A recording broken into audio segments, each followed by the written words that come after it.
संत धन्ना जाट की बात करें तो संत धन्ना जाट पहले सगुण भक्ति धारा के थे, कृष्ण भक्त थे, और बाद में निर्गुण भक्ति धारा के बन गए।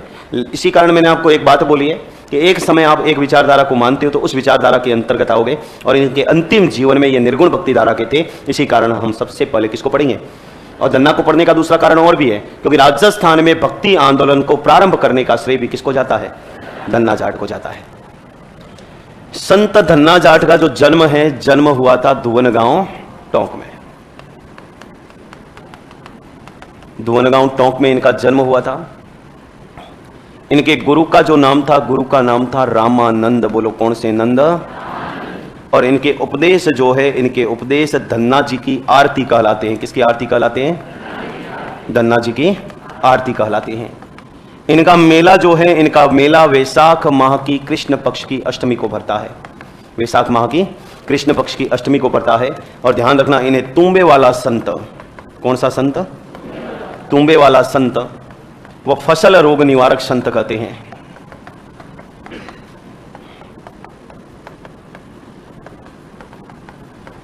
तो इन्हें कौन सा संत कहते हैं?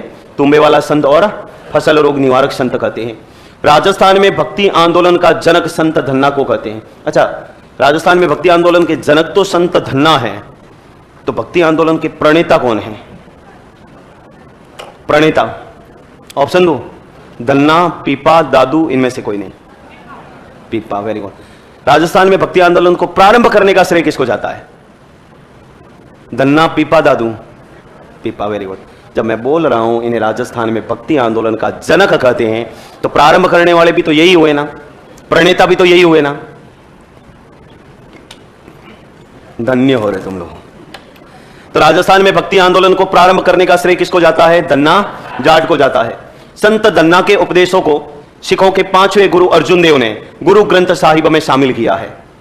और ऐसी मान्यता है कि धन्ना के खेत की मिट्टी अपने खेत की मिट्टी में मिलाने से फसल रोग दूर हो जाता है और बंजर भूमि भी उपजाऊ बन जाती है। बंजर भूमि भी क्या बन जाती है? उपजाऊ बन जाती है। धन्ना ने अपना कोई संप्रदाय नहीं चलाया। धन्ना ने कोई संप्रदाय नहीं चलाया, पीपा ने कोई संप्रदाय नहीं चलाया, मीराबाई ने कोई संप्रदाय नहीं चलाया। तो धन्ना ने अपना कोई संप्रदाय नहीं चलाया, फिर भी इनके क्या बने हैं? अनुयायी बने हैं। सुनो, एक बढ़िया गाथा सुनाता हूं। मेरा तो काम ही क्या है, और कहानियां सुना सुना के।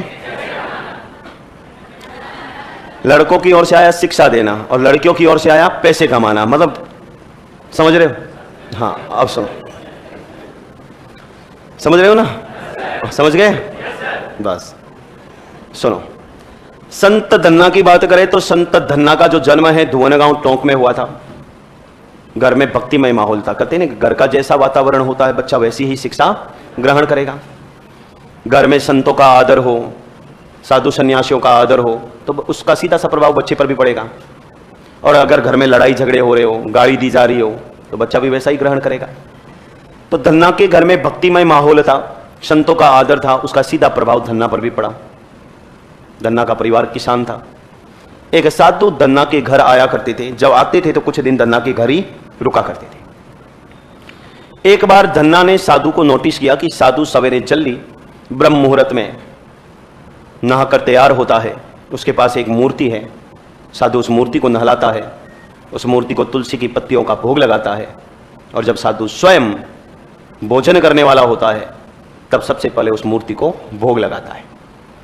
धन्ना भी नोटिस कर रहा है। जैसे ही साधु जाने लगा, धन्ना बीच में आ गया। धन्ना ने कहा, आप ये मूर्ति मुझे दे दो, आप जैसे करते हो वैसे मैं रोज करूंगा। साधु वो मूर्ति देना नहीं चाह रहा था, लेकिन धन्ना बाल हट करके बैठ गया। और मैंने पहले भी बताया, बाल हट क्या होता है आपसे बेहतर कौन जान सकता है। बचपन में आपको कोई चीज नहीं मिलती थी तो खड़े खड़े जमीन पर ऐसे गिर पड़ते थे जैसे मिर्गी का कोई दौराक पड़ा है आपको। और अगर मम्मी नहीं देख रही है आपके सामने, तो बाहर जाकर धूड़े के अंदर, रेती के अंदर लेटना शुरू हो जाते थे तुम। नहीं की ऐसी हरकतें? हाँ, अरे बेटा बचपन सबका एक जैसा है। दुब्बा बरबर धूड़ थोपी गणी खाई कि नहीं खाई? चप्पल में हाथ डाल, मतलब गाड़ियां भी बहुत चलाई, नहीं चलाई गया? तो बचपन सबका एक जैसा है। वह बाल हट करके बैठ गए।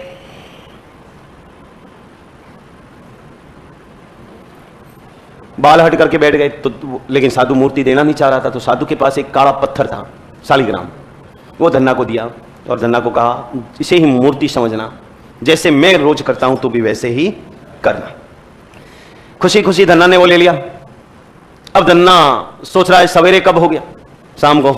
आप भी जानते हो, मम्मी बोलती थी कल ननिहाल जाना है, तो रात को ही तैयार होकर बैठ जाया करते थे और थोड़ी थोड़ी देर में मम्मी को जगा कर पूछा करते थे कि सुबह कब होगी। वैसे ही धन्ना भी बार बार अपनी मम्मी को कहा, माँ सुबह कब होगी। फाइनली सुबह होती है। धन्ना नहा के तैयार होता है, उस पत्थर को स्नान करवाता है, भागा भागा बाहर जाता है, हरे घास की पत्तियां तोड़ के लाता है। उसको पता नहीं था तुलसी है, उसने सोचा हरे घास की पत्तियां है, और लाकर वो शालिग्राम को भोग लगाता है। और जैसे ही भोजन की बारी आती है, सबसे पहले वो उस शालिग्राम को रखता है उनके सामने, भोजन का थाल रखता है और बोला, प्रभु आप खा लो, तब तक मैं आता हूं। और ऐसा कर पर्दा करके चला जाता है। थोड़ी देर में लगा कि प्रभु ने अब तो भोजन कर ही लिया होगा, वापस आता है तो थाल में भोजन वैसा का वैसा पड़ा। उसे पता नहीं था ना कि साधु केवल थोड़ा सा भोग लगाता है। उसको लगा प्रभु खाना खाते हैं। धन्ना को लगा कि साधु प्रभु को यहां छोड़ के चले गए, इसलिए प्रभु विरह में है, भोजन नहीं कर रहे हैं। और धन्ना ने भी पूरे दिन भोजन नहीं किया। दूसरे दिन वापस वही क्रिया का कार्यक्रम, सवेरे नहा के तैयार होना, शालिग्राम को स्नान कराना, हरे घास की पत्तियां तोड़ के लाके चढ़ाना। और जैसे ही भोजन की बात आई, वापस थाल भर के भोजन लेकर आता है और प्रभु को कहता है, प्रभु आज तो खाना खा लो, कल से आपने कुछ नहीं खाया और मैंने भी कुछ नहीं खाया। मतलब बच्चे का भगवान को बुलाने का इतना निस्वार्थ भाव था कि प्रभु को आना पड़ा। और प्रभु आकर धन्ना के साथ बैठकर क्या करते हैं, भोजन करते हैं। धन्ना भूखा था 2 दिन से, तो कोई शिकायत नहीं की भगवान से, चुपचाप भगवान के साथ क्या कर रहा है, भोजन। जैसे ही धन्ना तृप्त हुआ, हाथों हाथ भगवान से कहता है, प्रभु 2 दिन से आपने मुझे बड़ा सताया है, अब गाय चराने मैं नहीं जाऊंगा, आप जाओगे। और भगवान को कहां भेजा, गाय चराने। अब रोज का यही हो गया, रोज के रोज धन्ना और भगवान साथ में भोजन करते, और धन्ना की गाय कौन चराते, भगवान चराते। एक दिन वो साधु वापस आता है, धन्ना भागा भागा जाता है और साधु से कहता है, पता नहीं आपकी भक्ति में क्या भाव था कि विरह में प्रभु ने 2 दिनों तक भोजन नहीं किया, अब जाकर तुम्हारा भगवान सीधा हुआ है, मेरी गाय चरा रहा है। मेरी क्या चरा रहा है? साधु ने कहा, मुझे भी दर्शन करवा। वाह। धन्ना लेकर जाता है, साधु को भगवान के दर्शन होते हैं और साधु धन्ना के चरणों में गिर पड़ता है। क्यों? क्योंकि वो दर्शन किसकी वजह से हुए थे, धन्ना की वजह से। धन्ना साधु सन्यासियों के प्रति बहुत ही आदर भाव रखा करता था। जब भी साधु सन्यासी आते तो सब कुछ भूल जाता, उनकी सेवा में लग जाता। घर पे साधु सन्यासी आते तो जितनी रोटी बनी होती सारी की सारी साधुओं को दे देता, बाद में मम्मी से डांट सुननी पड़ती। लेकिन अब चमत्कार होने लगे, जितनी रोटी देकर जाता, वापस आकर देखा था उतनी रोटी पड़ी है।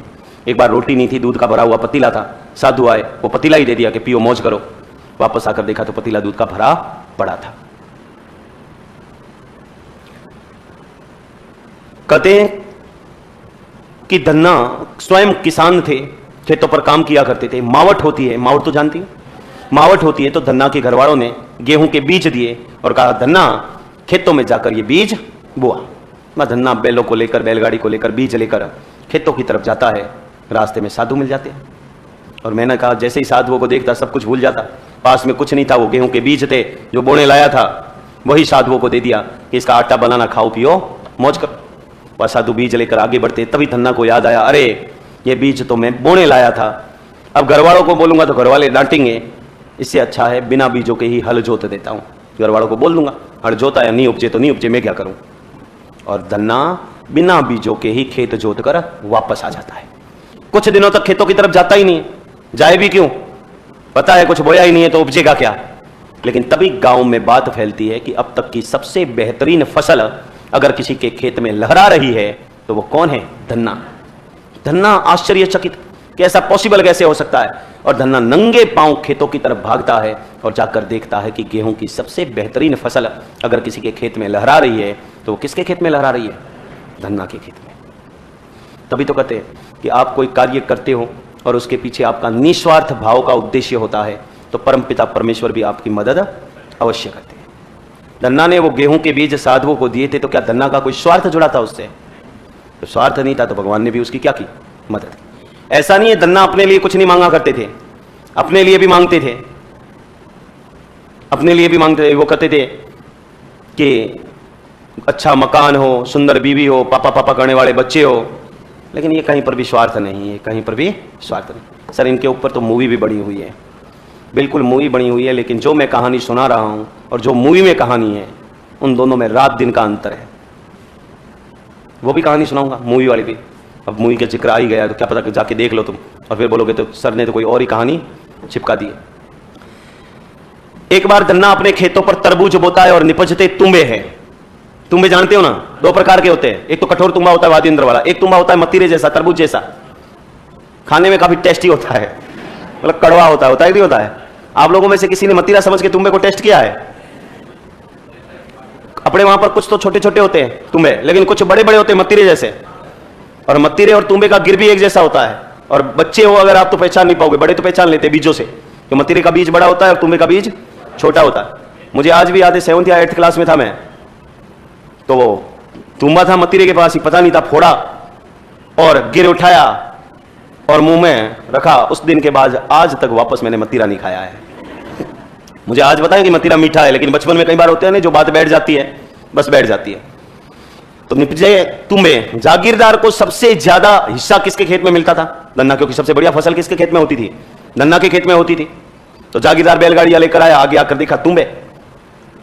तब जागीरदार ने कहा धन्ना मुझे मेरा हिस्सा नहीं चाहिए, तू ही रख ले। लेकिन धन्ना ने कहा ना, आपको तो आपका हिस्सा लेना पड़ेगा। भोला भगत था मेरी तरफ, और जबरदस्ती, अब हंसी किस बात की आगे, जब हाँ मेरी तरफ, तो जबरदस्ती वो तुम्बे बैलगाड़ी में लदवा दिए और जागीरदार ने उसी जगह पर तुम्बे को फोड़कर देखा तो उस तुम्बे में मोतियों के बीज थे। इसी कारण उस जागीरदार ने धन्ना की स्मृति में मोती तालाब का निर्माण करा।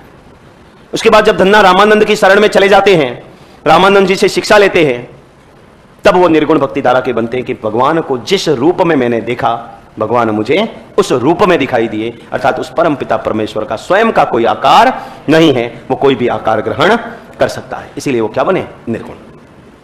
अब मूवी में क्या कहानी है तो शॉर्ट में सुन लो। मूवी में कहानी है, धन्ना किसान है, धन्ना का विवाह हो रखा है, धन्ना की बहन कुंवारी है, गांव का एक पंडित होता है, वो अपने पास में एक पत्थर होता है, वो लाकर धन्ना को देता है कि धन्ना ये पत्थर ले ले, ये तेरे खेतों पर हड़ जोतेगा, और हड़ जोतेगा तो फसल अच्छी होगी, और तू तेरी बहन का क्या करवा पाएगा? विवाह करवा पाएगा। बदले में तू मुझे गाय दे दे। धन्ना ने गाय दे दी। पंडित ने कहा था कि ये भोजन करेगा उसके बाद ही काम करेगा, वरना काम नहीं करेगा। वह धन्ना उस मूर्ति को लेकर जाता है, बढ़िया भोजन बनाता है और बोलता है प्रभु जी, ठाकुर जी, लेकिन ठाकुर थोड़ी ना जीमे। तो धन्ना भी हट करके बैठ जाता है कि जब तक ठाकुर नहीं जीमेगा मैं भी खाना नहीं खाऊंगा, ना ही पानी पीऊंगा। हट करके बैठ गया। एक दिन बीता, 2 दिन बीते, तीसरे दिन अपने आप को दरवाजे में बंद कर लिया उसने। अब गांव वाले भी चिंतित हो गए, घर वाले भी चिंतित हो गए, उनकी चाचा भी चिंतित हो गए। तो उन सबको लगा कि भूत प्रेत का कोई साया है, तांत्रिक को बुला कर लाते हैं। धन्ना को जैसे ही पता चलता है तांत्रिक आया, तांत्रिक को मार के भगाते और बोला जब तक ठाकुर नहीं खाएगा मैं भी नहीं खाऊंगा। पर उसके बाद में कहते ठाकुर आते हैं, भोजन करते हैं, धन्ना खुश होता है, ठाकुर को लेकर सीधा खेतों पर जाता है। ठाकुर एक दिन में ही पूरा खेत जोत देते हैं, फसल अच्छी होती है, और उससे जो आमदनी होती है उससे अपनी बहन का क्या करवाते हैं? विवाह। पड़ोसी को जगा दो बेटा। हाँ, तो उससे क्या करवाते हैं? अपनी बहन का विवाह करवाते। तो ये पिक्चर की कहानी है, लेकिन मैंने जो कहानी सुनाई है वो किस पुस्तक में मिलेगी? तो पुस्तक का नाम लिख सकते हो, राजस्थान में भक्ति आंदोलन, पेमाराम की पुस्तक है, हिंदी ग्रंथ अकादमी की। और ये मैं टॉपिक वहीं से पढ़ा रहा हूं आपको। मैं इसीलिए पुस्तक का स्रोत बताता हूं कि कहीं आपके मन में थोड़ा सा भी डाउट हो तो आप उस पुस्तक से आसानी से देख सको। और ध्यान रखना, हमेशा ऑथेंटिक पुस्तकें ही काम आने वाली है, गाइड काम नहीं आने वाली है। तो पुस्तक का नाम मैंने बता दिया है आपको, हिंदी ग्रंथ अकादमी की पुस्तक है, राजस्थान में भक्ति आंदोलन, और लेखक है उसके पेमाराम। कौन है? ये कौन हुए? अपने संत धन्ना चाट।